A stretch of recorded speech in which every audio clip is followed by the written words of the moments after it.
I don't look at meters. That's one thing people are always asking me, like, oh, you got this many RMS here and it does this RMS here. And it's like, I don't care. It just doesn't matter to me at all. I don't care what the meters are doing. Like, I'll check the meters to make sure that things aren't clipping errantly and, things aren't going awry here and there for technical reasons. But when it comes to the creative outcome, I'm always relying on my ears. And that's, again, one of the levels of comfort that you attain from having a space that you know so well and a speaker output that you know so well for so many years.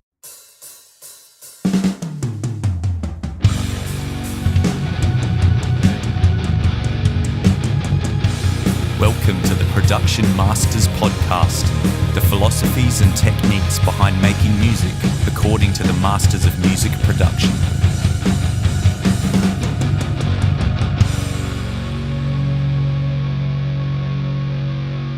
Hey everybody, welcome to the Production Masters Podcast. My name's Owen Gillett from Ice Cocoon and productionmasters.net. In this episode, I have a really cool conversation with Ermin Hamidovic. He's a Melbourne-based engineer who does recording and mixing, and in more recent times, his star has risen as a mastering engineer. He's worked with Nolly on the Periphery albums and also on the Devin Townsend Project album, Transcendence, and more recently, a bunch of other ones which we talk about during the interview. This one was conducted on a very, very hot day, and Ermin stuck it out for an hour and a half and then peeled himself out of the chair. This will be a really cool episode for engineers who are up and coming.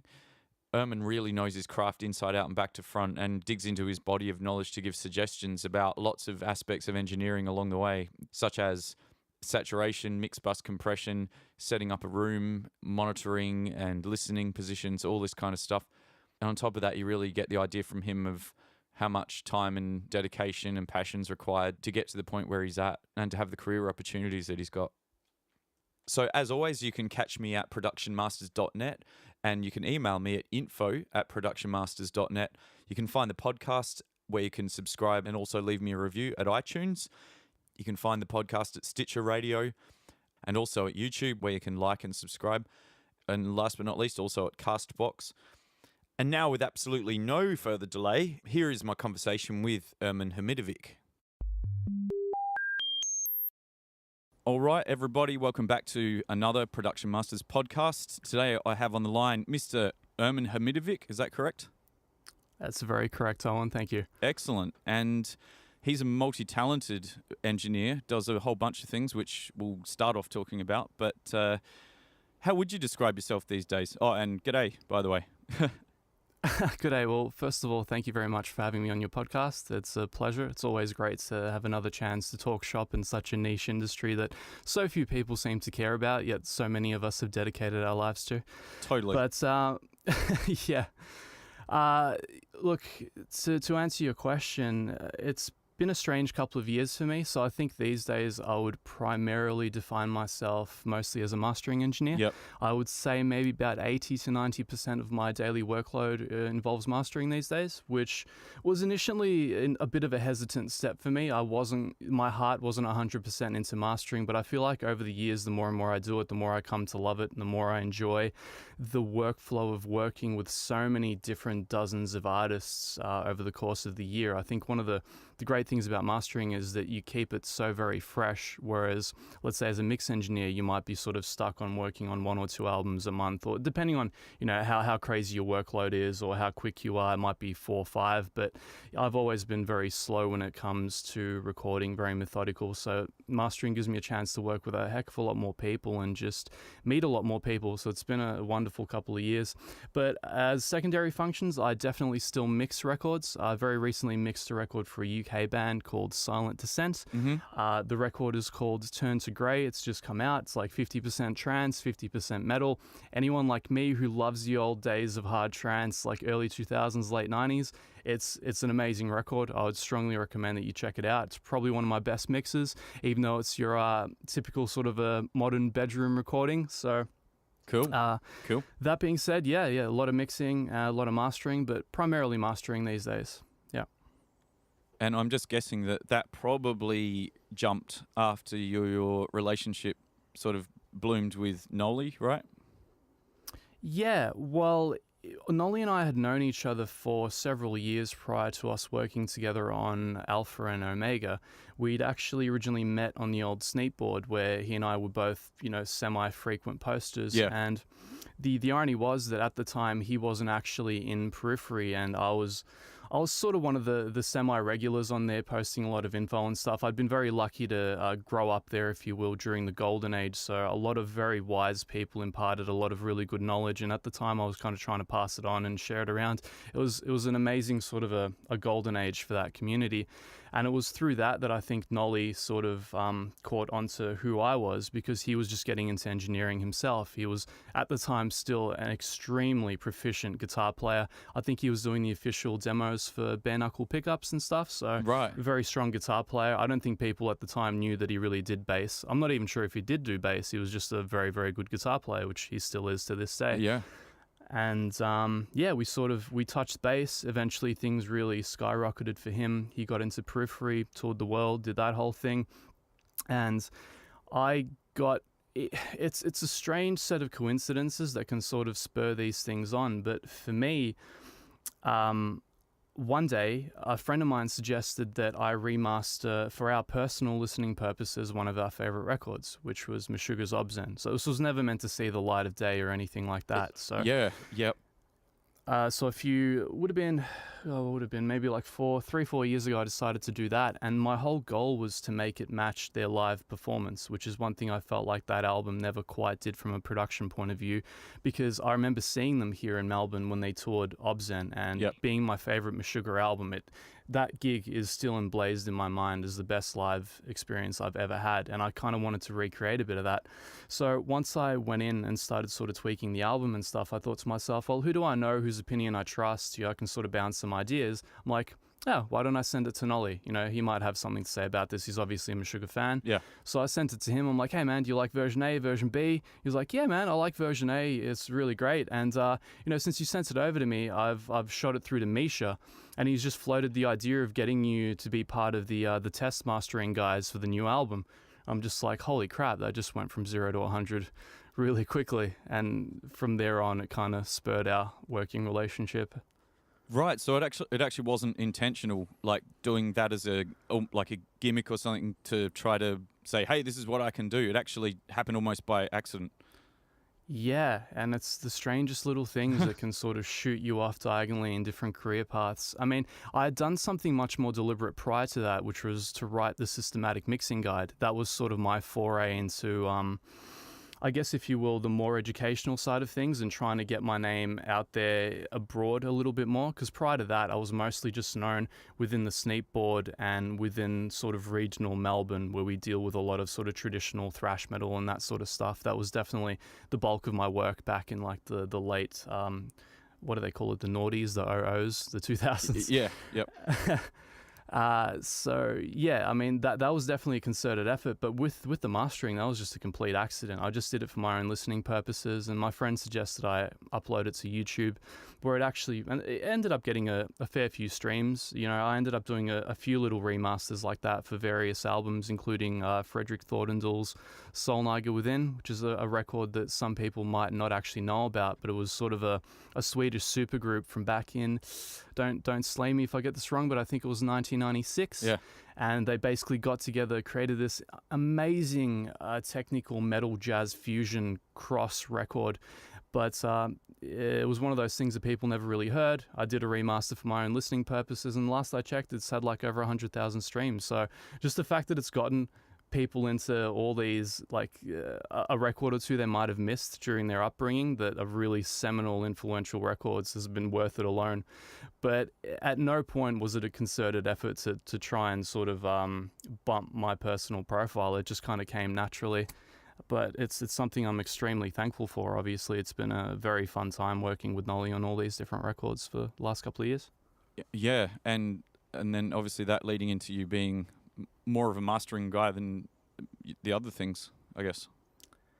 Yeah, absolutely. It was a gradual transition. Obviously, it didn't all happen overnight, but I think one thing I remember Andy Sneap saying, and to all of those of you who don't know who that is, Andy Sneap's a very well-renowned UK metal recording mix engineer / producer figure. He's a mentor to a great many of us. I remember him saying at one point that you're only as good as your last record, and that you're always sort of concerned that you'll fade out of the public consciousness. And that became very clear to me once we made that transition to mastering, because I'd gone through this phase of being, let's say, Ermin, the producer figure here, or the mix engineer figure here, to Ermin, the author of the Systematic Mixing Guide, to suddenly, hey, the gent mastering guy. The public consciousness is very fleeting, and they only really know you by the last couple of things that you've done. So I suppose it's very easy to redefine or reimagine yourself if you're so inclined. Yeah.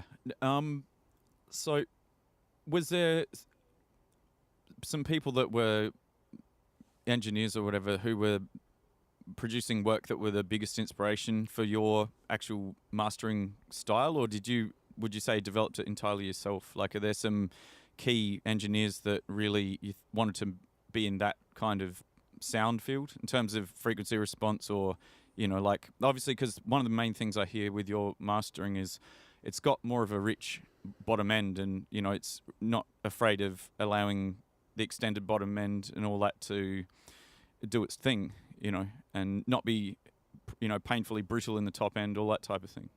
So, yeah, no, in respect to mastering, I can't say I have a great many influences. Again, it wasn't a field that I specifically studied toward, or a field that I idolized anyone in. It wasn't a field that I gave a great amount of thought to, because to me, the mix was always the key of things. I felt like the majority of the magic kind of happened between that and the tracking phase, and obviously the songwriting and production phase too. Yeah, but yeah, for sure. In respect to mastering, I think I would have to probably credit like the majority of reference records that I use. Like, one of the main ones that I use for overall frequency response balance is Alice in Chains' Black Gives Way to Blue. There's something immensely pleasing to me about that record, even though occasionally you have to isolate the caveats as well. There's like the fact that it clips occasionally. At points the mids are a little bit hard and things like that, but the overall frequency response has always appealed to me. And whenever I work on something like for instance P3, that was very heavily modeled on that kind of an aesthetic, because I find an extremely pleasant sort of a middle ground to listen to for prolonged periods of time. So it's loud enough to be exciting and pumpy and all that sort of stuff, but it's not so abrasive that you want to turn it off after about 30 seconds. And that's one of the key aspects of mastering for me. If I can't listen to it for more than 30 seconds to a minute at a time, then as far as I see it, either I or the mix engineer have done our jobs wrong, and we need to kind of rein things in and make it a little bit more sensible. Yeah, Black Gives Way to Blue that's a pretty heavily smashed master as well. I don't think you go quite as hard as that usually, do you? Well, it depends. It really depends on the record. I think it's all relative. The things I might consider loud, other people consider quiet, and vice versa, and it's all about how you meter it or how you hear it. But there's been a great variance between the records I've done over the last couple of months. I've done some which have been immensely loud recently. The new Aviations record that we just did, and if you don't know who that is, don't worry, you will in a couple of months. It's an amazing album. That's come up quite loud. The last record I did with Nolly has come up quite loud. I don't know if this has come up to public knowledge just yet, but he's just mixed the new Bleed From Within record for, the UK band Bleed From Within, obviously. Right. And there's also some other work coming from him. He's actually done some of his, in my opinion, best mixes of his life just in the last maybe 2-3 months alone, which has been an amazing sort of a ride to be a part of. But that being said, it's all over the place. Some of the masters are a little quieter, some are a little louder, and I think compared to Black Gives Way to Blue, from a mastering point of view, I've heard guys go so much louder than that. Like the spectrum allows for so much more volume, but it's at what cost, essentially? How much louder than that is actually giving you an appreciable sort of a sonic benefit to the work? Like, what are you gaining and what are you losing? The only thing you would really stand to gain is the immediate impact of somebody hearing it next to something else and going, whoa, this has really caught my attention. But their attention 20 seconds from that point will turn into a sort of, oh, this is getting quite fatiguing, it's getting quite unpleasant. So what are you really achieving with that? And the fact that most streaming services are starting to normalize audio, it's really become a race to the bottom. So when it comes to an issue of loudness, I don't seek loudness for the sake of loudness. I seek loudness for the sake of aesthetics. I believe there's a middle point where you can kind of gain a level of glue and sort of a cohesion to the material that you wouldn't get if you just let the transients fly free at an extremely low unmastered level. But you can very easily exceed that level, smear the transients, and completely obliterate the intent of the material. Yeah, of course. And that's a big part of the skill, is having done enough listening and had enough experience to know where that line is. And I guess it's different for different music as well, isn't it? As in, depending on how the mix has been done and all that. So yeah, absolutely. And one of the ironies is that metal tends to be one of the more difficult genres to get loud for whatever reason. I think it's the fact that we have so much sustained pink noise from the guitars, and the fact that they're so prone to clipping and crackling, especially when you superimpose sustained guitars over, let's say, tom rolls or things like that. That's the most likely to give you crackles and artifacts in the mastering process. Whereas genres like EDM are just made to be loud. Like, you can not even try to get it loud and it will be smashing at like -5. It's absolutely insane what the source material determines you can get out of it. Which is one of the things I'm continually telling the newer clients, especially when they have an arbitrary goal they're chasing in terms of loudness. It's like, well, your mix has actually set the parameters for this. As much as you don't want to hear this, I'm quite limited in what I can do based on what you've provided me. So there's a very finite sphere of control that you have in mastering, and you have to be very well aware of that. I think, having done mastering for a little while now, I've become well aware that a lot of guys try to exceed that sphere of control and send bands back their mixes in a way that they've been sort of contorted in directions that they weren't intended to go. And I don't think people respond well to that sort of thing. So my aim is always to retain the fabric of what they've sent me, but just enhance it in subtle ways that are hopefully cumulative enough that they're appreciable. And I've been lucky enough that, most clients feel like it's worth their time and worth their investment. So it's hard to complain about that, really. Oh, most definitely. So that sounds like a good segue to say, are you receiving a reasonable amount of mastering stems or stereo mixes? Is it what's the most common thing? The most common thing is still just stereo mixes. I make it very clear to clients that stem mastering is a different thing. It involves a different workload. It obviously involves a much greater amount of work, because the thing is, when it comes to stems, you're inherently implying through the use of sending stems to a mastering engineer that the mix is in some ways subpar, right? Yeah. That's the implication, because if it wasn't, you wouldn't need to send that. You would just send a stereo mix. So most of the high-level sort of stuff that we do with Nolly and other guys, the animals and intervals and all that sort of stuff, we get the mix locked in before we move to mastering. So one of the services I try and offer to clients is just the hearing, just the ear, the perspective. So I would say, like, think about toning this down, maybe control your sub bass, and then we can kind of bring up the high mids on the guitars. And that way my sphere of control is much more manageable, because I don't have to go in and do crazy mid-side sort of stuff, or stereo excitement, or any kind of eclectic things which I would rather avoid and leave for the mixing process. So I think one of the best things you can give to someone as a mastering engineer, as someone who works on material day in and out and just kind of takes it from the process of being in progress to CD ready, is the perspective of where it would need to go to get there more elegantly. And it's certainly, to me, a much better option than stems are most of the time. Some of the time stems are an amazing option. Most of the time I don't believe they are. They're sort of they're a compromise in a great many ways, because when you send those stems over to the mastering engineer, are you going to be able to rebuild the stereo bus exactly as it was in mixing? Is it going to feel the same way? Is my 2-bus compressor going to respond the same way as yours? If I'm using an analog one and you use the digital one, in what ways is this thing going to change? Is it actually going to improve? Is it going to get it worse? One of the things you find is you get a lot of inadvertent sort of outcomes where, depending on how I process it, how much I compress it compared to how you had it compressed as a mix engineer, certain elements might pop out in ways that are undesirable. You might not want the kick to pump so much, or maybe the vocals will get buried by the guitars or whatever. So you end up in a much more extended process of revision when you deal with stems, I feel, in my experience. But in some cases, like I said, I've done some amazing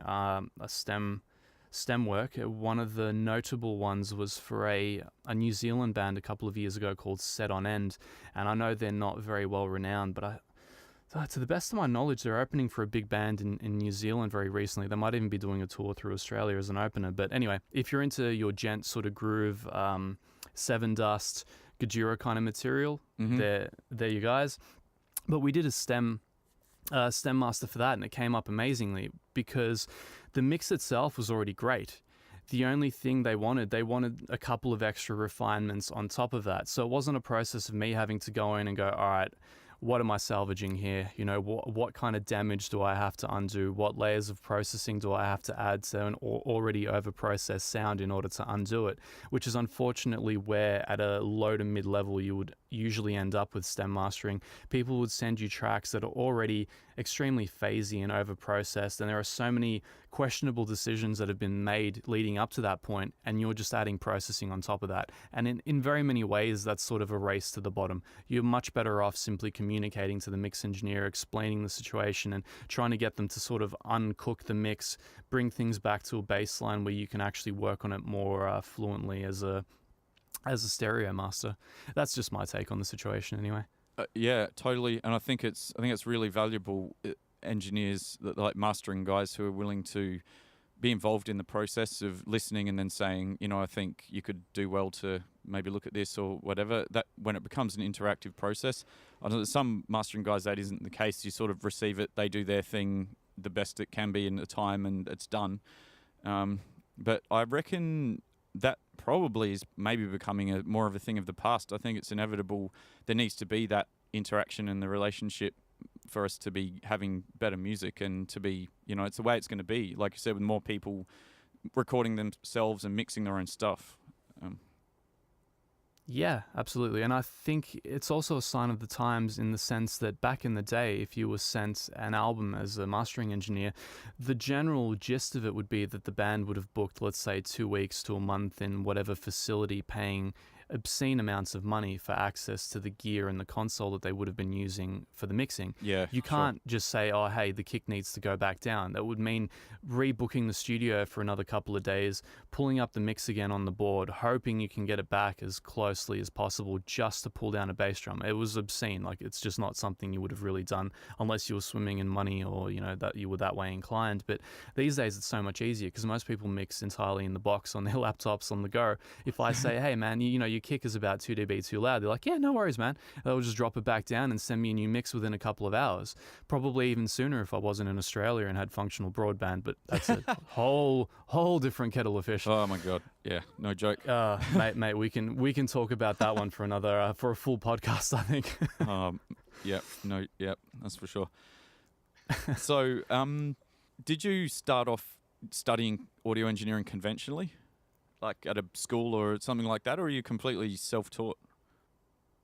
It's a bit from column A, a bit from column B. Right. So I was a part of JMC Academy here in Melbourne for about 3 years, and I found it very valuable for the first year, where they taught us the very basics of gain staging, you know, how to roll your cables properly, just etiquette in the studio, the very basic things that I find a lot of people actually overlook when they self-teach online, because they just don't have those basic experiences, those things that we sort of take for granted when we come up in studios and educational facilities. Mm-hmm. But I found from that point on, like year 2 and 3 felt very contrived to me. I felt a lot of it was just padded out and essentially time wasting and stuff I could have followed on myself.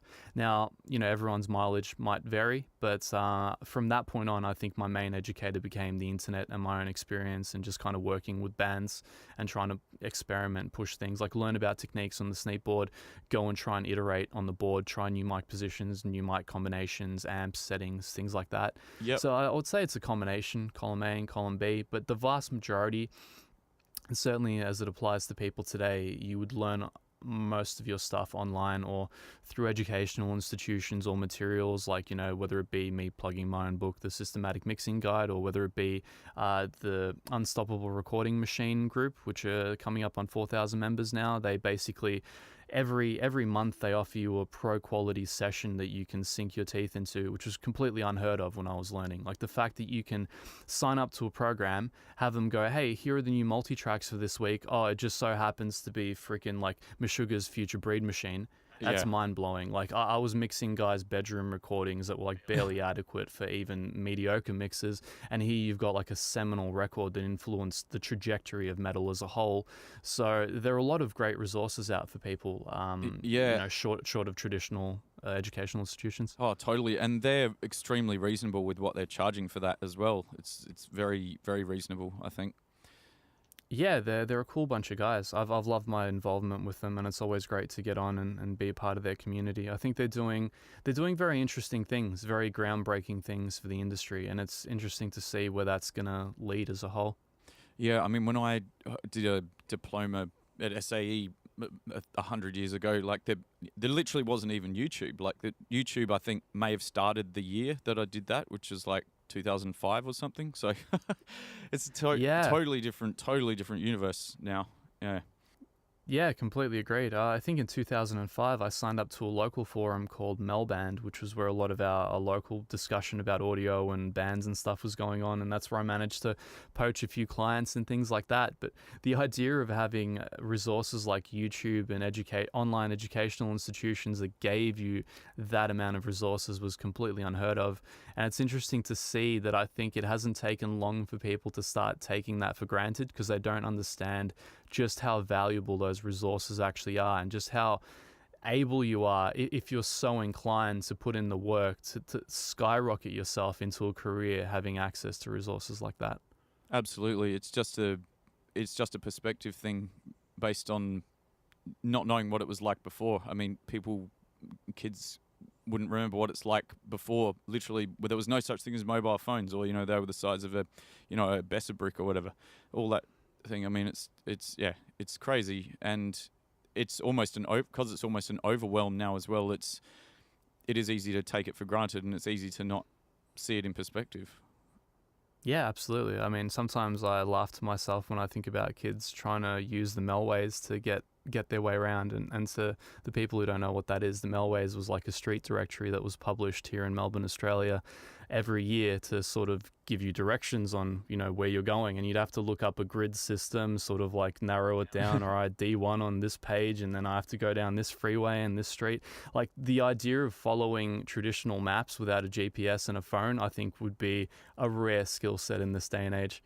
Yeah. Now look, and there's numerous things that I know I've taken from having the conventional training. Like, I mean, I got to record onto 2-inch tape and then do 1/4-inch tape editing, that kind of stuff. And then that led into me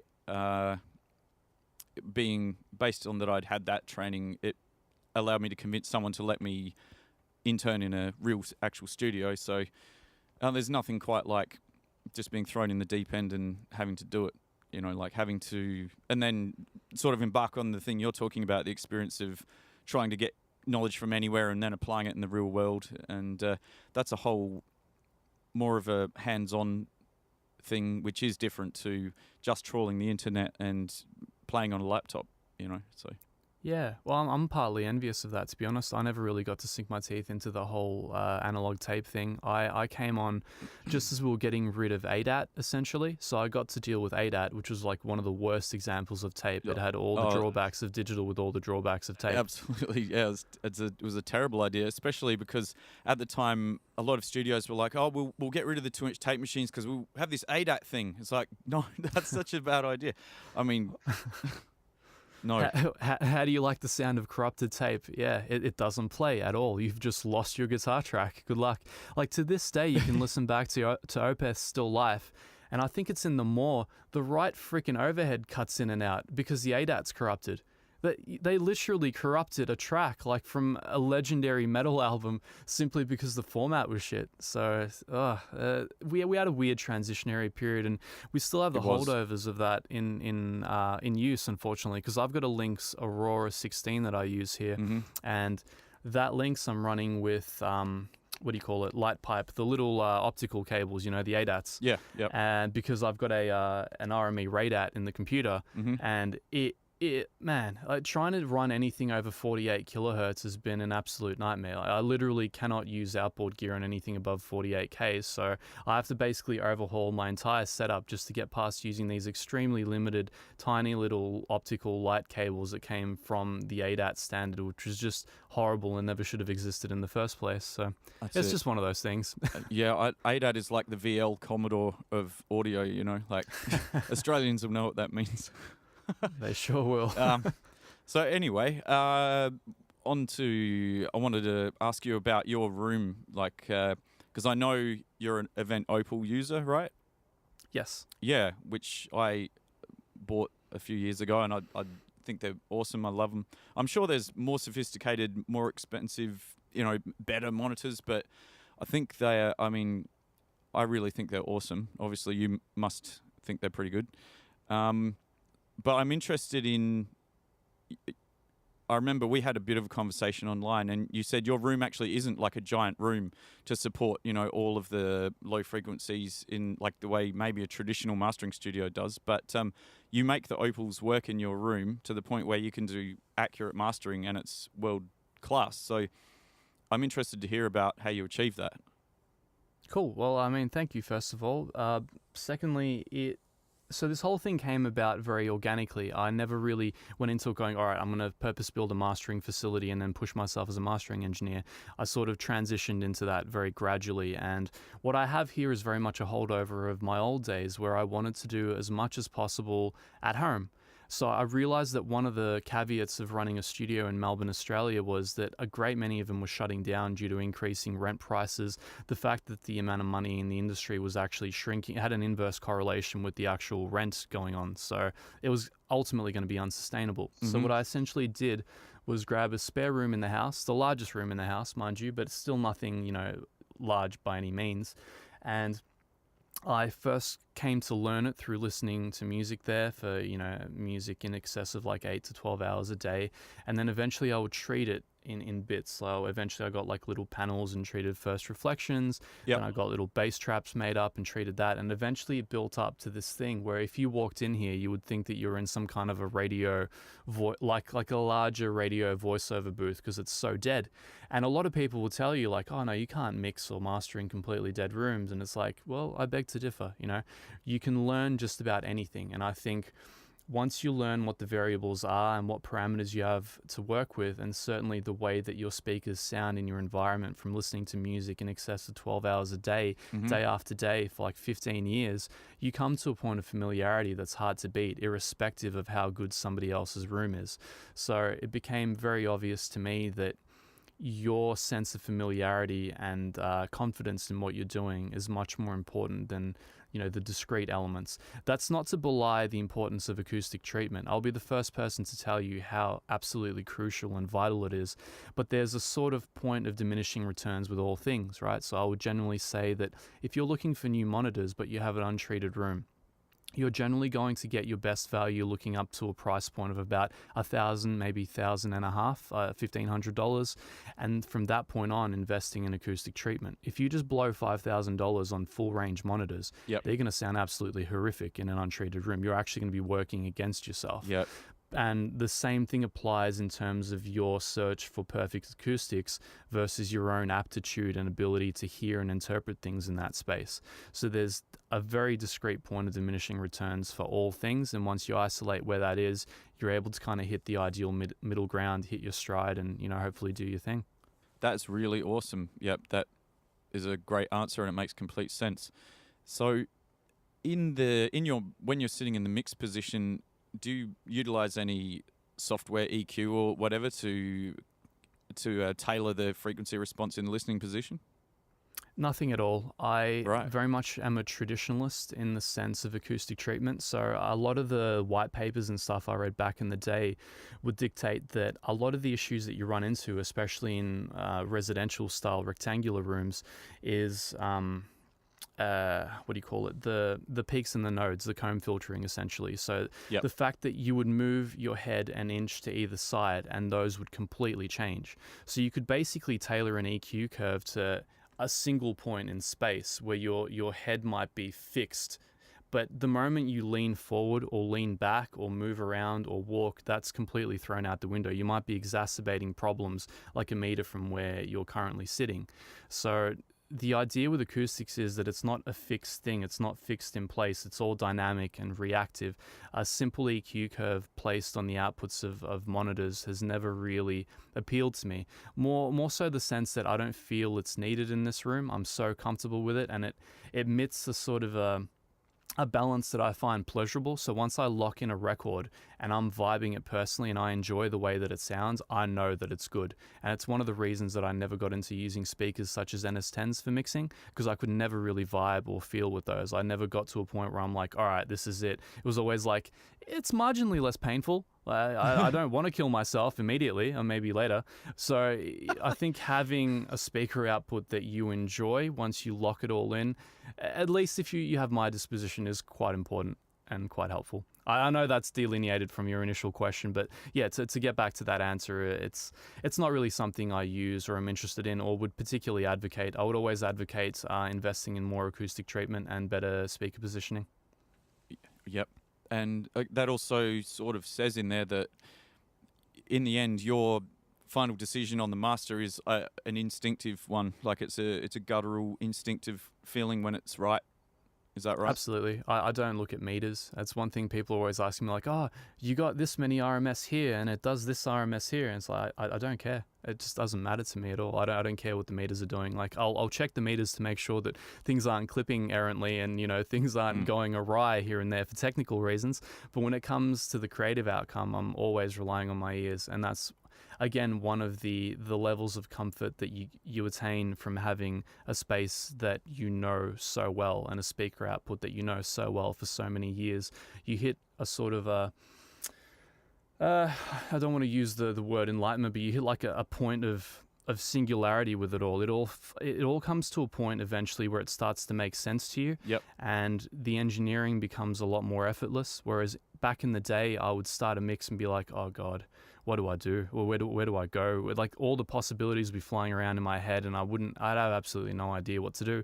Whereas these days, my head immediately isolates all the problem zones and it's like, oh, you want to start with drums today? All right, we'll do the overheads. Or I'm feeling guitars more today. All right, let's build those and build the mix around them. Or, oh, is this song very vocal centric? I'll start with the lead vocal then and then build the rest around there. I no longer have like a set procedure I have to go through. I no longer do my head in with all these possibilities and outcomes and things that would just like destroy me with anxiety, or at least much less so than I would have back in the day. I think for most people, they would still find it an immensely nerve-wracking process, but over time, I think you hit a point of normality with it and it all begins to eventually make sense. So to all of you guys struggling who have just been doing this for a few years and none of it's making sense, just stick with it. It eventually will. I know it seems like it won't, but if you just keep hammering your head up against that brick wall, eventually you'll knock one brick loose. Totally. I think what you described is the mastery of a craft.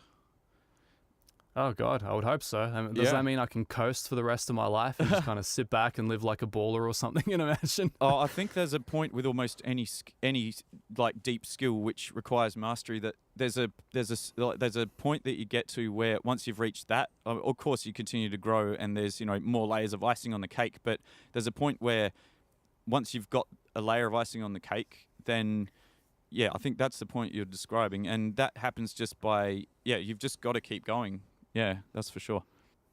Yeah, completely agreed. It's not something you necessarily see coming. Like I've had some weird years where I felt like I made very diagonal strides in my mixing. I never really, I didn't think that I'd made any discrete progress, or sometimes I felt like I might have regressed or this and that, but it eventually all culminated to a point where I was like, all right, here's this point of enlightenment. It suddenly all makes sense to me. Like we can do whatever the client wants. We can do the rough saturated rock mix. We can do the super clinical tech death mix. We can do whatever. It all suddenly makes sense. Like you know how to go everywhere from that point. But getting there isn't really a concerted effort. It's like you just grinding as hard as you possibly can on everything you can until the concepts finally naturally and organically meld in your mind and it all comes together. And I think that's probably why the mastering has probably felt so effortless for the last couple of years. I know that a lot of people get in touch with me asking like, oh, how do you do this and how do you do that? Because I struggle so much with mastering. And to me, I struggle to convey the ideas to them because they seem so simple in my mind. But I know that if I think back 10 or 12 or 15 years when I first started, that they wouldn't be simple ideas for me to conceive of, or they wouldn't be simple ideas for me to convey to someone, because it's all a factor of having that experience and knowing where things can go, where they should go, where they might end up, where you shouldn't take them. And it's not a tangible thing that you can really describe. And that's why I've been so hesitant to quote unquote, whatever you call it, masterclasses on mastering or any kind of educational materials, because I don't really believe I could. I don't believe I could tell you anything of worth, because you already have all the tools that you need. You have the EQs, you have the maximizers, you have the clippers, you've got the stereo wideners, you've all got the access to the tools that you need in order to do a world quality master. Yep. It's just that you may not necessarily have the 15 years of prerequisite experience to take it there. And that's just something that takes time, unfortunately. Absolutely, yeah. It's a much more about listening, isn't it? Yeah, absolutely. And I think isolating where something wants to go and not to try and take it away from its intent, not to try and shape it into something that it's not trying to be. And I think, like you said, spending enough time listening to really high quality recordings, a really high quality sound and a variety of stuff, eventually it builds a perspective of what your take on things is. You know what I mean? Like, because that's partly what it is. It's partly getting to the point where you can confidently decide how you like to hear the bottom end, for instance, or whatever, you know, so. Yeah, I completely agree. And I think one thing that will be very sobering to people, I have an old image that I share around sometimes. It was of my very first, if you want to call it, audio production desk. I had $300 Chinese monitors that I bought from the local Pro Audio store.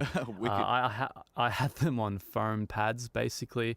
Absolutely no acoustic treatment. Had a massive cathode CRT monitor in the middle. It looked mega 90s, even though it was still like, I think, the middle of the early 2000s. And the idea is that, you know, I'm now working on event opals. I've got a, benchmark the AC3 powering them. It's a very blissful listening experience. But what I'm trying to convey with that is that the journey is long and the journey is slow, and that we all start at a low point of entry, and then we eventually make our way up until it just kind of feels seamless. But to the people who haven't seen that journey, it might just seem like it's like, oh, this guy has all this stuff, or it's immediately happened, and it's so mystifying.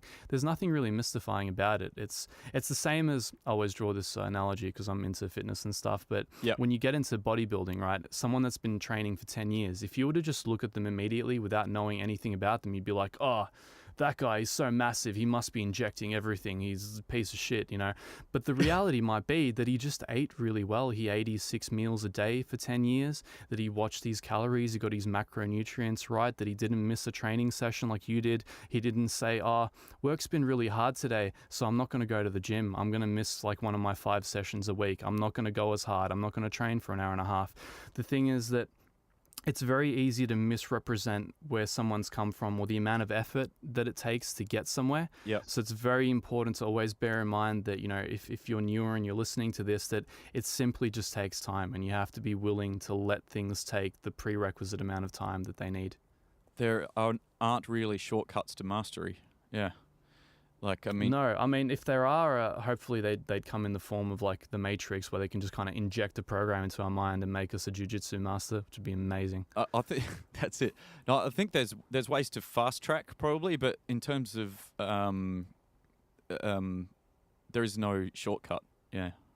I agree, yeah. There are ways to fast track. We do a lot of stumbling in our early years, especially guys like you and I who came up in, let's say, like a mid-transitionary era of the industry, and we didn't necessarily have all the resources that people would have now. But if you had signed me up on URM and I got access to like Future Breed Machine, Gajura's The Way of All Flesh, and all that sort of stuff, I would have fast-tracked like the first 3 to 4 years of my education. It would have been like, so that's what it needs to sound like when it's recorded. Oh, that's what the vocal needs to sound like. Like, that's how this needs to come together as a mix, because a lot of it was just uncertainty. I'm like, well, this sounds good in isolation, but how does it compare to like Killswitch Engage's raw tracks? We didn't know. And now you can literally A/B the tracks against each other and be like, all right, I've got to work on my high mids and my low end control. Maybe I've got to treat the room that the cab is in. Maybe I have to get a smaller cab. Maybe my mic is too close to the cab. And you can run through these kind of procedural processes in your mind to actually make yourself a discreetly better engineer simply through the act of comparison. Yeah, it's an amazing thing. So I'm guessing you don't pay close attention to what frequency analyzers are doing either, right? Well, I've always got the Pro Q one running in the back simply because it's on by default, and it's nice. It kind of dances in the background as I do my job, and it feels nice. Yeah. I like to be visually stimulated while I mix. I've always been against plugins with bad UIs, and I know that's a character flaw, but I find that if it looks better, I mix better. It may not sound better, but I will mix better with it simply because I'm more enthused about using it. So with the frequency, yeah, exactly. So this is a funny one. This is where Nolly and I deviate because he's spoken about the merits of frequency analyzers a great many times, and I know that he's had to use them because he's mixed on the road, on his laptop, on headphones, in areas like tour buses and places where there's a great amount of generator noise and things like that. I heard him say that. I think it was on the URM podcast. I couldn't believe it that he manages to churn out those kind of results in those circumstances. That's pretty crazy. It's very much against what people would tell you on places like ear sluts, isn't it? It's always like that purist. You have to subtract with all your EQ and always use your ears and never mix in solo. Never mix in solo. It's like, what are you on, man? There are no rules. If it works, it works. Yeah. Yep. Well, of course. So, and... Sorry, you were halfway through something before I cut you off. I was just going to say that, we deviate a little bit from there. So I know that Nolly's had great results doing that. And in my particular case, I think simply because we were in different circumstances. So I'm in an environment that I trust quite implicitly because I listen to music in here for many, many hours a day, every day for years, right? So I don't really need the frequency analyzers as much. If something is wrong sonically, generally speaking, my ears should tell me what it is. Mm-hmm. If they don't, if there's something very specific I can't isolate, I might go in for an analyzer. But I think the only time I really reference the analyzer is to look at excessive sub-low content that I might not be able to hear. So if there's stuff going on at around 20 hertz, and it's just like there's like a peak going on up there, I'm like, oh, that's going to eat up headroom for absolutely no reason at all. So I feel much more confident filtering that stuff out on a master or whatnot, Yeah. So it's more for technical reasons for me, less for creative reasons. I find that if there are any issues that I might want to overcome, like sizzles or nodes in the high mids on guitars, I'll try and isolate them with my ears as well as possible. That's not to say that the tools aren't conducive to that though. Like having an EQ like Pro Q, regardless of whether or not you use the analyzer in the back, just the flexibility to do what it allows you to do with an infinite number of bands is absolutely mind-blowing. So whatever you choose to do, you're empowered to do it these days. Yeah, so when you're mixing with mastering, listening on the opals, do you find that with these really detuned bands that are going right down super, super low, you find that you can hear what you need to with the sub-frequencies and the low end? I think so, yeah. I've never felt like I've needed a sub with the Event Opals, and I feel like even if I were to introduce one, I would just introduce uncontrollable rumble in a room such as this, because controlling sub bass is the very, very most difficult element of acoustics. It's something that you need to bend some physical laws in order to make it happen, because in smaller spaces you're inevitably going to get unruly sub bass. It's not something you can really target. Realistically, I might have effectively targeted down to about 80 hertz or so, truth be told, but everything else is just a factor of kind of learning the response and positioning the speakers in a way where they emit a sub bass that you find usable, contextually usable, and that you can actually apply. Because I'm extremely OCD, and this is a point of commonality for me and Henrik Udd, who's also become one of my clients over the last year, which I'm absolutely thrilled about. So you guys who don't know who Henrik is, he's one of the main engineers at Studio Fredman. He's worked with Frederick Nordstrom for many years now, and we're both OCD in this absolutely insane way when it comes to a mix perspective, but for me that applies to things such as speaker positioning. So I remember when I first set up the Opals, I spent over a week moving them in increments of like half centimeters left, right, back, forward, angling, just to get a bass response that wasn't perfect on a graph or on a line, but simply responded in a way where if I were to listen to an album I liked, like let's say Nickelback's All the Right Reasons, like something with a really pumpy, nice mix like that, and it just felt and sounded good, I'm like, this is a spot. So if I mix and I get it to this point, at least I'm feeling it and I know that it's going to be good. So if you're in a position where your mix setup doesn't output a favorable sound, even when a mix is inherently supposed to be good, you've probably got problems. You probably need to iterate and work from there on the actual acoustics and speaker placement. Yeah, so just to opal out for a second also, did you use the mic that came with it for testing I can't remember what the name of the software is, but it comes with the little test mic to look at your response and that stuff. Did you use that? Yeah, they call it the Studio EQ or something, didn't they? Yeah, I can't remember now, but yeah. Yeah. The funny thing was mine had to be sent out after the fact because I got one of the first 100 Opals in the country, so they didn't actually have the microphone ready to go at the time. Right. But they eventually ended up sending it out, and by that point I was like, I'm already set up. I don't need to see this stuff. It'd cause me to become pedantic and counterproductive. I know how I am. If I saw the graph, I would fucking freak out and I would have to build like a new house from scratch until it was all perfect. But so I'm just like, I need to leave that behind. But I know that my studio partner, who also on my suggestion got Opals, ended up running it. Yep. And as irony would have it, he ended up in that situation where he was essentially constantly moving things around and just never happy in his room, even though I found that arguably at one point his room probably sounded better than mine did. So I think you have to contextualize it for yourself. It's never going to be perfect. We don't live in a perfect world, and physical laws aren't going to allow an enclosed space to resonate across all frequencies perfectly and in phase. So you have to just get it to a point where it's functional for you and not wig out too much. Yeah, yep, absolutely. And did you experiment with the bass setting on the front, or the room setting, which I think changes the bass response of the speaker? Yeah, absolutely. I think for a while I had it set to quarter space, and then eventually I went for half space once enough bass traps went in, because that's one of the big problems that you find. I think the room setting feels like it's some kind of a low-end filter for the sublows. Yep. So essentially if you keep it at full space and it's like resonating into a very large room from close to the center of that room, you're going to have a pretty good day. But if you're running that setting and you've got them in the corner of a very small room, you're going to have an extremely bad day. So it's all contingent on the size of the room and the amount of treatment you have in there, I think, that setting. Yep. Awesome. All right. So I should probably ask you: Have you done the same yourself? Like, did you run the Studio EQ, the calibration mic, the mess with the various settings on the front? Yep, I've had them in. I had the speakers in 2 or 3 different studios, and I'm actually building my own new studio now. So, which is going to be big enough that hopefully I'm going to try to run them like completely in the middle, so like sort of flat. But in the past though, I'd experimented with the mic and with the settings, and I sort of did the same thing. I just spent time moving as much time as I needed to, just moving the speakers around until I found a place where it sounded musical. And the same with really just experimenting with the room settings on it until it sounded right to me. So I think the software, I don't know, it seemed to be helpful, but it definitely also, it can start that chain reaction in your mind of thinking, I know there's a null there, so am I going to now start in the back of my mind compensating for that sort of ditch at 120 hertz or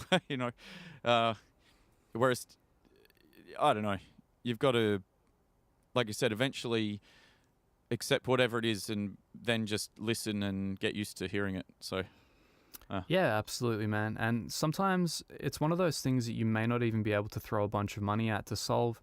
There's a notable story from the old Sneakboard during its golden days. There was a guy on there, a fairly wealthy guy who I think owned like a chain of supermarkets or something like that. And his name was Eduardo Apollonia, and he did a bunch of reamps for people. He essentially had every amp you could conceive of. So he built his own sort of purpose-built project studio. And no, even though it was all purpose designed by an acoustician, that it was all treated professionally and beautifully and essentially built around the barefoot monitors, I think MM27s, that ended up going in there. Yep. He could not get rid of a null in the low end. No matter what they did, they couldn't get rid of it, and he found it unmixable as a result. Like, all this money, all of this effort thrown in, and I'm not sure if it's something they ever fixed or that he learned to work around or whatever, but I remember there were months at a time when they were simply trying to get rid of this one problem and couldn't do it. So it's always worth accepting that physical reality really isn't on your side when you're trying to mix in an enclosed space. The things are always going to be less than ideal, and I think you'd be amazed at what the frequency response curves of some of the major mix rooms in history would have looked like, especially with the desks creating the sort of early reflections they would have been creating, the speakers being put on the meter bridge of the desk as opposed to being stand mounted or soffit mounted in the wall. Yep. There's a whole host of things and a whole host of issues. Like, I've gone into some of the best mixing rooms in Melbourne and gone, Jesus Christ, I would trust my domestic room over this in a heartbeat. And it's simply because of that level of familiarity that I have with it. So, don't spaz out too hard. Invest a decent amount in treatment and in monitors, but I would say to not let it consume you to a point of madness. Yeah, and I think that's it. That's very good advice. I think going back to those times as well, like, people would have been listening more so than watching computer screens, so they were probably responding to what the music felt like more as well, I would guess. Yeah, that'd be my guess as well. They wouldn't have had any other option, really. There's just like a tape machine rolling in another room, and that's it. Yep, totally. Something else that surprised me from one of the short conversations I had with you through the internet was that you said for mastering you don't actually use Outboard EQ, right? Yes, I don't actually. I have an array, sort of an assortment of plugins that I trust implicitly for this, and there's actually one company in particular that's created what I would call near perfect emulations of certain boutique, expensive analog pieces that capture not only the sonic character and the curve, but also the vibe. And when I actually compared these to the analog EQs I do have, like I've got an EQ in my Millennial Origin that I'm actually recording my vocal feed through right now, I compared the top end boost and it literally gave you the same sense of air, the same sense of harmonic saturation and the same feel. Once that happened, I just thought to myself, well, it's just at this point to be esoteric to buy Outboard EQ. It would make absolutely no sense. But I do still use Outboard compression quite a lot. For mastering? Yes, and for mixing as well. I still love the sound of outboard compression for various elements. Certainly for bass and for whole mixes, I think the hardware for some reason seems to keep the mix together a lot more effortlessly than the plugins do.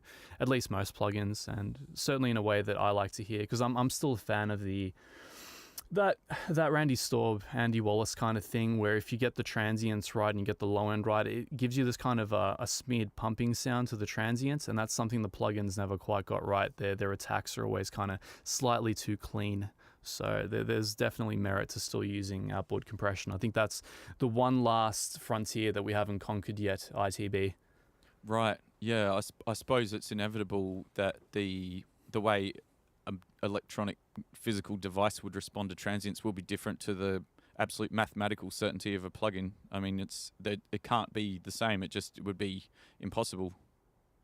Yeah, I completely agree, and I think the proof is in the pudding. Like, as much as, see, I don't always trust the tests that that software developers do of their plugins versus the real life counterparts, because I've invariably done these tests myself on my end, and it's never as close as theirs are, no matter how many elements that I match. So whether it be a compressor that's modeled on, the master bus compressor of an SSL 4000 compared to like my GSSL or an Allen Smart or something like that.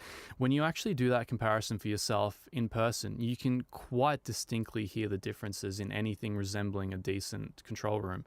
And there's a sort of, it's hard to explain, but there's an element of transient control that the plugins, for whatever reason, never quite mastered. I don't know what it is. I don't know what it is about the code that they can't round them off in much the same way. You don't get that same level of saturation and glue from them either.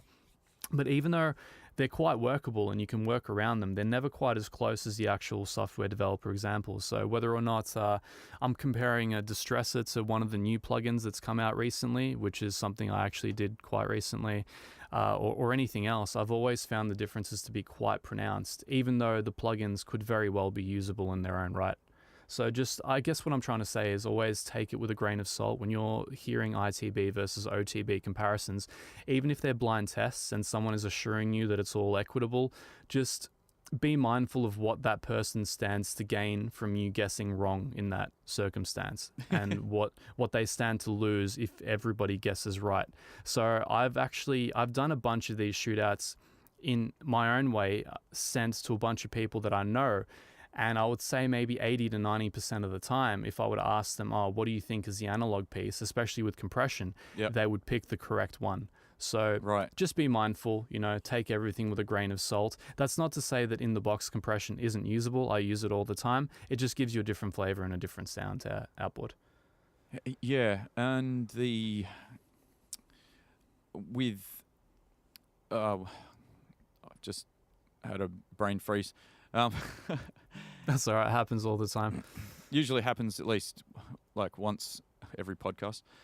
See, the key with the URM guys is they cut that stuff out. They have like an editing guy. And if you've got too many ums and ahs and stuff, they're just like, nah, they were going to make this guy sound real eloquent and astute and stuff, which still didn't help me on the last podcast with Nolly, man, that we did it at like 1 a.m. here because we had to try and find an in-between time for Florida, the UK, and Australia. Imagine trying to do that, So I kind of got the short end of the stick and my brain it was complete mush by the end. You've got Nolly talking about Sam Harris and like secular meditation, and I'm just like, dear God, man, I could so indulge in these topics if my brain was actually active right now, but I have to just be like a yes man in the background, like, yeah, no, that sounds cool.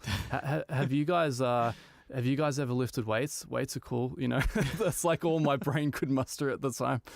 But yeah, so sorry to delineate from your whole thing, man, but I completely understand where you're coming from. No, I think you're very articulate, and I'm getting better. It's actually something I was listening to a podcast or just a thing on YouTube where Jordan Peterson was saying when you have that kind of brain freeze, you need to, the way out of it is to really focus more on what it is that you're actually thinking about. Don't let yourself become less conscious. You actually need to focus more at that point to rein yourself back in. And but anyway, we were talking about the difference between. It was getting close to the analog versus digital thing, but very close. That's what I was going to say. Now I'm sort of returned. Great, go for it. Obviously, with the comparisons when you're setting up these things, it can be the slightest difference. I mean, obviously you would completely understand this being where you are, especially being a mastering guy. The slightest mismatch of even 0.2 of a dB can be enough to throw off a test where someone will think they're hearing an openness or a richness or some character that's not necessarily there. But I'm guessing that your testing and comparison would have been pretty meticulously level matched, right? Yeah, always. Again, I do have an aversion to meters, and you've got to understand that meters don't always present things. We have a way of seeing them as absolute, but it isn't. They're always weighted for human hearing and averaged out in certain ways, depending on what the meter is and what it's trying to achieve, right? So the meters, they're not always giving you what you're hearing. You have to, at some point, actually equate it with subjective elements like people's hearing to say, all right, these two roughly sound like they're the same level. Get it close with the meters, but then actually fine tune it by ear, because we're always just approximating human hearing, because it isn't a universal thing. We don't all have the exact same hearing curve. We don't perceive things the same way. This is all subjective phenomena being interpreted by our brains. So you have to understand that these aren't 100% scientific tests, no matter how much you try and dress them up as such. Yeah. Yeah, and I find it interesting thinking about that. There must be some subtle difference between like with the digital versus digital emulation of the analog compressor. There must be some kind of a difference in the harmonic content or the way that harmonics are saturating or whatever, that just tells our on some level our brain knows there's a difference, you know. Yeah. Well, I mean, there's one very notable, very popular plugin manufacturer that has an inbuilt half to 1 dB boost on their plugins by default the moment they're instantiated, and they don't tell you about this. So literally the moment you put it on a track, you're like, oh, well, this got better. Did it? It got louder. Actually, that's an interesting point. Some people, this is a bit of a sort of mastering thing, that some guys are really into this whole thing of running it through a device and not really doing any processing, just allowing it to impart its magic on the track, which I totally think is legit. But and I think it probably comes down to, again, how well you know your room and how well you know your equipment. But although that definitely is a real thing, I really wonder how much people who don't really completely know what they're doing get stuck in that thing of, oh, but this processor's doing this, I just run it through that. I do wonder how much of that is genuine or how much of it is nonsense, you know what I mean? Yeah, it's a dangerous place to get caught up in, and it's the kind of culture that's engendered in places like Gear Sluts, where people they'll prioritize the flavor of the gear over the actual competence of the individual using it, and it's an extremely dangerous sort of precedent to start setting. One thing I found that for me personally, when I left that community for good, it was one of the best things I ever did for my professional life, because there were a few points in time where I made very lateral moves in my mixing. They weren't very direct. They weren't increases. I was doing things because I felt compelled to. Everyone told me like, oh, well, you need to use 4K saturation on the master bus. It makes everything sound better. I'm like, okay, cool. Well, that must mean that I can just saturate more and it will just sound better. Like I'll throw tape saturation on there and like a different flavor of 4K saturation, and we'll get all the saturation and it will just mix itself, right? The outcome was that my mixes started getting smeared because I wasn't going through the discrete steps that I needed to in order to build a mix efficiently, spectrally efficiently, and dynamically efficiently from the ground up. I was just throwing band-aids on and hoping that eventually the band-aids would cover the lost limb and stop the gushing flow of blood out of it. But that you can't get caught up in that frame of reference, especially if you're coming from the metal community and you favor very clean kind of digital mixes, like the stuff that's been mastered by Henrik Udd, those super clean OCD mixes. They come from beating yourself up mentally. They come from just knowing what you're doing, but also second guessing yourself constantly and just like pummeling away until you get to a point where you're like, all right, I've smashed this. This is a really efficient kind of mix.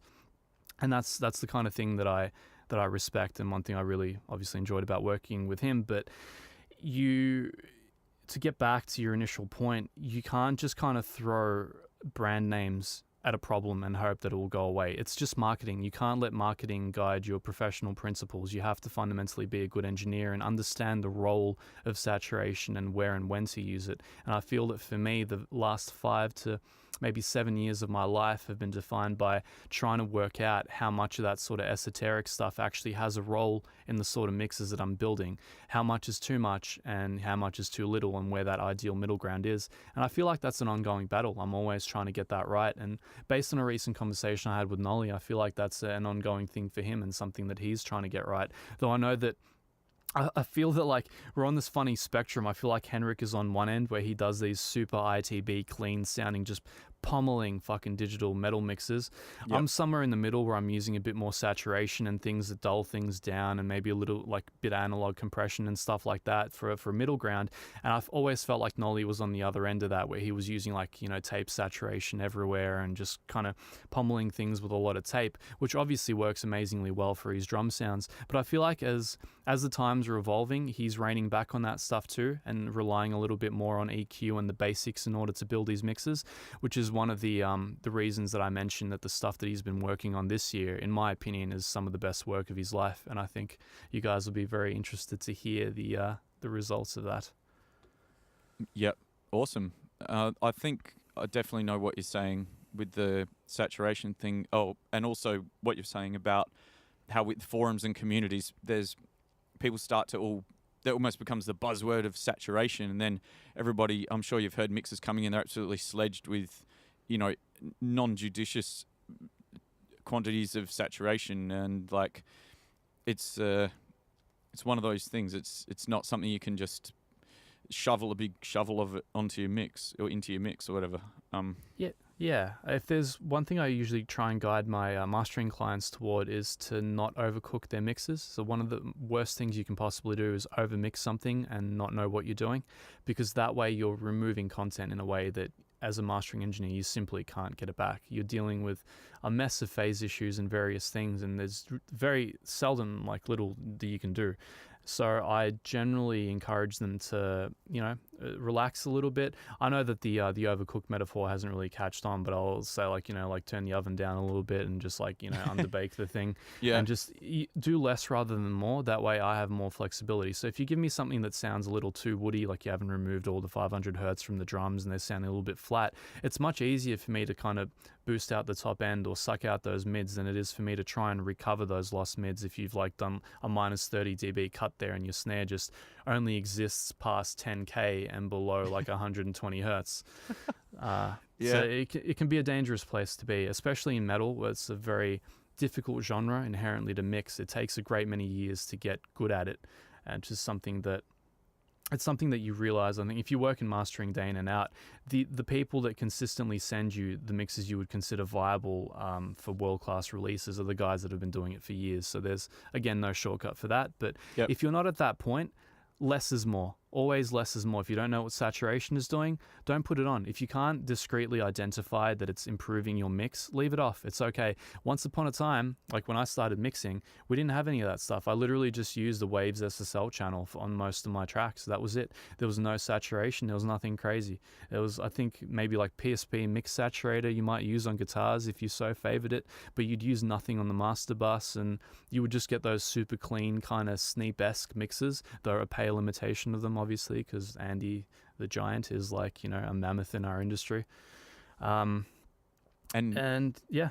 his work has, to my ears, just gotten better and better as well. Yeah, Andy's great.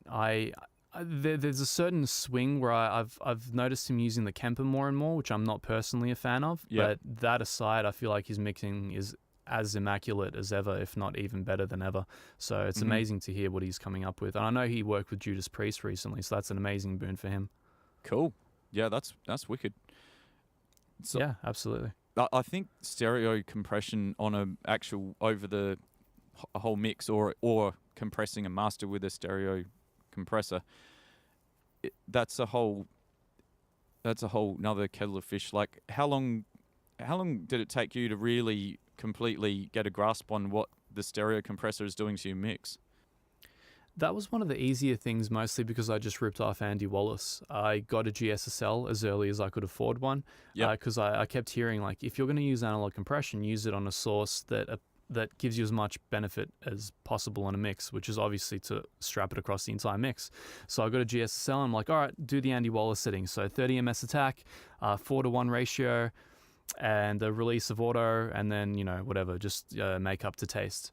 And you kind of go from there and you slam things until they feel about right. I think Andy Wallace would always go between 6 and 8 or something like that for the pumping material. But for me, I found for metal, it was 3 to 4. But honestly, if you find a baseline setting like that on a compressor that has a similar flavor, it's very hard to go wrong. I've experimented with a lot of different settings on the compressor, and I find that probably for mixing into, you might want a slightly slower attack, or at least not a super fast attack. But for mastering, you're generally tending towards a very fast attack, because you're looking at transient control at that point, which is something that you're not entirely topping off in the mixing process. But again, people diverge even there, and it varies. I know that Nolly favors a setting of 3 milliseconds attack, 4:1 ratio.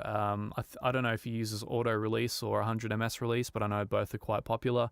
Wow. And he'll use the high pass filter, so it doesn't trigger off the kick, so it allows all the sub bass to kind of flow. If you use an attack of 3 ms and you're trying to squeeze a mix for 4 to 5 dB, your kick is going to completely disappear. So you need that high pass sidechain filter in order to actually allow your mix to breathe. So that's one sort of a shortcut that he uses to allow that to happen. Yep. But in my particular case, because I've traditionally always used very large, slow attacks, it's never really been an issue. And I find that I I like the low end control of having the high pass filter disengaged, at least for the mix portion of events. And yeah, everything else. It's so the two bus compressor effectively as a tool, all it really does is give you a surreal level of glue to the mix that you can't quite quantify. It's like you can EQ and dynamically match and mix and compress all the tracks individually and bring them all together, but they never quite sound the same as if you're mixing it into a compressor. The compressor gives you a certain sponginess and a vibe that you can mix against. That's part of the fun of mixing, is sort of pushing the low end into it excessively until it starts to grab on the sub bass and it starts to pump the kick and sort of splat the transients around depending on what you're doing and what the music needs. So it just makes the mixing process a little bit more interactive and exciting, I think, and it probably gives you a more a more together, sort of glued together end result. Yeah, I think despite the fact that you seem to have worked it out reasonably early on and it wasn't too hard, I feel like that's got to be something that people aren't really listening hard enough to know that they're not getting right. Would you agree with that? Yeah, it could also be that people are potentially overthinking things. I know compression is one of the hardest things to get right. It's one of the hardest basic tools to get right, and it's one of the things that people struggle with for years on end. But so long as you educate yourself on the fundamentals of what it's doing, it's not too bad. Honestly, the two bus compressor is probably the easiest compressor to set. You literally look up what your favorite engineer uses because you already like the sound of their mixes, and you can literally use that as a template starting point for yourself and just mix until you're getting the gain reduction you want for your mix and take it from there. It's very simple. You don't need to overcomplicate it for yourself. If you want to educate yourself on the finer concepts from there, you can very easily. As you're mixing, simply alter the settings and listen to how the mix changes. Listen to what you would have to alter in the scope of the mix in order to balance it out in relation to how it's hitting the two bus compressor. So if you're choking off the transients by making the attack faster and faster, you might find you have to bring the drums up. If you find that you're opening up the attacks, the drums might naturally poke through more. So it alters the way that you mix towards an outcome that should hopefully be conducive to what you like aesthetically. So you simply you can work backwards. Just pick an engineer you like, get their settings. I'm sure you can these days. All that stuff's out and about everywhere, and just kind of work it from there. Yep, that's awesome advice. So you're not hearing a lot of the stereo mixes you're receiving for mastering. Would you say that the stereo bus compression is doing something musical? Like, is it done reasonably well a lot of the time, or do you find it's a problem? It depends on the person, just like most things. A lot of the time, one of the troubles, obviously, as we talked about overcooking things before, when it's overdone, and it's overdone on settings that aren't musical, especially on settings that might have very fast attacks and very fast releases, so you get extremely explosive transients. They're very, very hard to deal with from a mastering point of view, unless they've been done very professionally and meticulously and methodically in a way that makes sense, which is something that you often get from someone like Nolly. The good end of that, not the bad end, obviously. But if I often find that actually people are trying to emulate his aesthetic of explosive drums with compression, but they don't quite have the grasp of compression and frequency balance yet. So the way that the drums are triggering the compressor is completely out of whack. Like, you have this insane amount of excess sub bass, and it's just making the entire mix duck all the time, and the whole thing just sounds really laborsome to listen to. So I think if you don't know what you're doing, even if you're very much learning how to top down mix, just less is more. Always less is more. And if you need a starting point, I can give you a discrete figure for like anyone that's just starting out. For most metal mixes, you can get a pretty good sound going between 3 to 4 dB of compression, or 3 to 5 dB of compression, depending on what you like. That literally, it will work for 90% of cases to varying degrees. So no need to overthink it. That's probably your sweet spot to get a decent amount of aggression. This applies to a 4-to-1 ratio at relatively slow to medium attacks. So just don't overthink it. Start there and just do your best. That's awesome advice. Awesome. Now, I think we may be reaching the point where, is it time for you to go and hit the gym or something, or? It's time for me to probably go and shower, mate. It's 42 degrees here, and despite my aircon's best efforts, I am sweating like a pig. I am absolutely just drenched. That being said, I mean, if you had any final things to go over or any kind of questions, I know that the URM guys collect questions from the audience, but I don't imagine that's a concern here. But if there are any little tidbits or anything that's come to mind, anything you wanted to talk about any recent records that we've done, I've probably got another 10 minutes left. Yeah, I was going to ask, what would be the main way that you introduce saturation into your, well, I guess for mixing or mastering? Sure. Well, originally I introduced it way too excessively based on all the marketing propaganda that was going on at the time, because Slate had just come out with VCC and we're all like, fuck yeah, we finally got the sound of 4K consoles in our mixers. Let's put it everywhere. And then we put it everywhere and we're like, where'd the clarity go? What's happened to our transients? Why is it all smeared and weird sounding and stuff? And that's not to talk down to VCC. I still use it occasionally. But I introduced it mostly through that plugin, I think, and through the saturation that naturally comes from using outboard gear like an analog GSSL compressor and stuff like that. Believe it or not, they actually impart a certain amount of harmonic distortion to the signal, which is quite flavoursome and nice if the circuit is good. Yep, and that's the analog version you're obviously talking about. Yeah, it's the analog version. You know, Waves did remarkably well back in the day. Their original one that came out with the Waves SSL strip was remarkably good in capturing the envelope, but I very rarely ever found it to hold up too well past about 3 dB of compression. It starts to get very kind of splatty and I don't know, it has this weird kind of volume envelope shape thing going on. The release portion just doesn't kind of hold up all that great. And again, that's one of the reasons that I favor the analog gear, is kind of holds together a bit better against higher levels of GR. Yep. But yeah, with saturation, I think most of us started with VCC. And actually prior to that, I had started with, so there's still a very unknown company out there called Acoustics Audio. And they used to produce a plugin called Nebula. Nebula Pro 2 or Pro 3 I would have been using at the time, and essentially, to overly simplify their mathematical method that they used, they modeled gear very differently. They didn't do a sort of procedural component level modeling like most software developers do. They used a form of dynamic impulses called, like, it's a mathematical principle based on Volterra kernels, whatever that is. I'm not a mathematician, but essentially it allows you to have impulse responses taken of every harmonic order of that piece of gear. So you can not only have the shape like you would of a cat, but you would actually have the harmonic saturation that gear imparts. Yep. And one of the very first libraries that they did with that piece of gear, that was a third-party library, was a guy from Italy, I think, called Alex B, and he ran it through a very high-end 4K console over in Italy, and he gave us the resulting sort of programs. So I was actually using that before VCC. The only caveat was that it was more, at the time, it was more a frequency response kind of thing that you would apply to your mix rather than saturation. Once VCC came out, it became obvious that they were missing a dimension. There was that surreal dimension of kind of transient interplay. That thing that CLA talks about when you push the faders into the red and you make the console bend, if you will. Yep. You can hear that bending effect when you knock up the drive knob on VCC. It does something very surreal to the signal that you can't just do with EQ.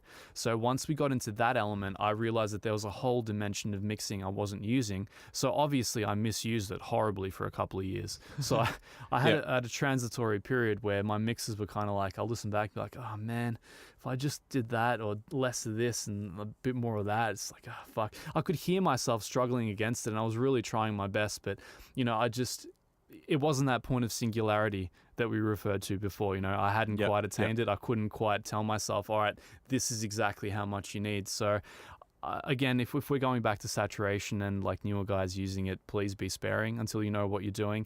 And one thing I would recommend that you do is volume match things, because you might be surprised that even though certain manufacturers tell you that plugins don't actually bump the level in any meaningful way while saturating or whatever, you might find that they actually do, and that the reason that you're preferring a form of saturation on a track versus having it naked is because it's actually bumping by like 0.6 dB versus, you know, being at the regular level. Oh man, and that's like the biggest one of the biggest traps and tricks of audio, full stop, isn't it? That louder sounds better. Like, yeah, and you never get past it. I keep talking about this Zen crap that you attain after like 10 years, but it still fools you. If you hear something louder, you're like, what am I missing? What didn't I get right? And you turn it up by like half a dB and you're like, there it is. All right, great, cool, call it a day. Awesome. So tell us a bit about what have you got coming up that's like on the horizon for you, like with projects or stuff that's coming up? Sure. I don't know what I'm allowed to talk about. There's definitely a massive project coming up for us this year, which I'm so beyond excited about. The guys who followed the trajectory of what we've worked on over the last year can probably guess at what it is, but I'm not saying anything. So what we do have coming discreetly is a new Bleed From Within album that I mastered for Nolly. Yep. There's an amazing prog sort of a gent crossover record I've done for a guy who, get this, is 19, called Gavin Kennedy from the US. So he also worked with Nolly for the mix, and a bunch of extremely talented individuals. He has a massive support base. Obviously, his family are very much behind him and they support his craft. Yeah. When I learned that he was 19 and put together a record like this, absolutely blew my mind. But keep an ear out for that. The record is called Sun Chaser, and it should be out hopefully sometime this year. Sounds like we're going to hear more about that.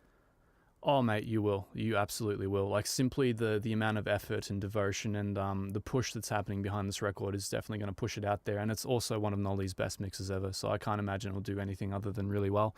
Yeah. That being said, there is a band, I believe a bunch of, I hope I don't get this wrong, but I believe they're mostly Berkeley graduates from the US. Mm-hmm. Much like Arch Echo, they're called Aviations. We've just mastered their debut record, or what I believe is their debut record. It's absolutely amazing. To all the guys who are into all the cool shit we did last year, like Intervals, Arch Echo, this is Pliny and all that stuff. Like, this is another prog record for you to sink your teeth into, like notes until the cows come home, all kinds of modes and things that you don't understand are happening until they've ended, and you're like, oh god, I will listen to that another 30 times. So Aviation's definitely very cool.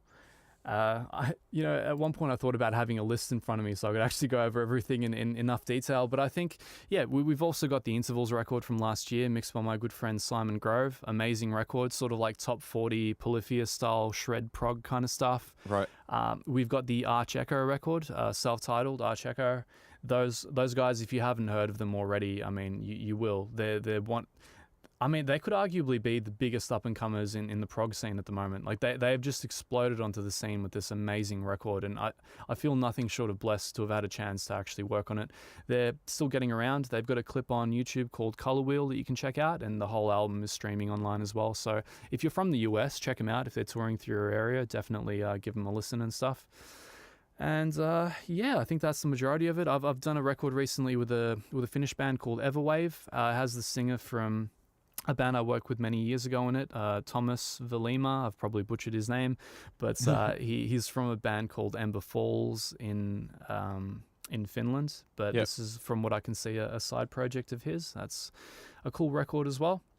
And obviously there's the stuff that Nolly and I were very lucky to do, like last year and before, which is the Devin Townsend Project, the Sikth record, and a bunch of really, really cool stuff like that. It is very, very cool. No, look, I think the direction your career's taken or is taking is totally exciting, and it's a credit to your dedication and passion for the craft, man. It's really, really awesome. So, thank you very much, man. No worries at all.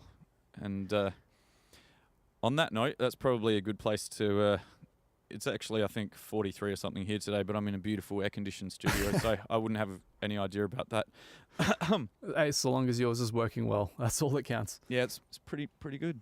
So awesome. Well, thank you very much for having me on your program. It's been a pleasure. It's been a great conversation. Thank you for allowing me to rant way longer than I should have. So. Man, yeah, it's all super, super awesome, high quality knowledge that that you've got, and it's been pretty effortless, I got to say. So, sure, I'll be watching what you're up to, obviously, and we'll catch you down the track. Yeah, hopefully we catch up at some point down the track when there's a few more things to talk about, and you guys have actually heard of half these bands that I've just been spouting off for the last 5 minutes. Yeah, well, I mean, yeah, absolutely. I've heard of hardly any of them. So, oh man, there's so much to check out. and it'll be a lot of fun. Yeah, no worries. Well, thank you very much, Owen. Really appreciate it. No worries, man. I'll catch you next time. Cheers.